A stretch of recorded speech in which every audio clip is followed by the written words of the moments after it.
Okay, mold is now closed and it's inserted into the clamping mechanism. The lever gives it the correct torque. The vector is now activated and the plunger indicator tells us how much has gone in. It retards, that's controlled by the temperature to when we inject. The mold is unclamped, opened. Beautiful product, removed, and the mold is then shut again, placed back into the machine, clamped, torqued.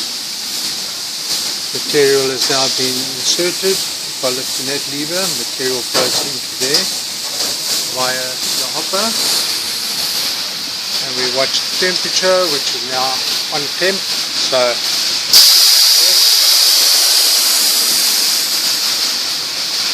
indicator telling us when it's stopped, full, retards, mold open,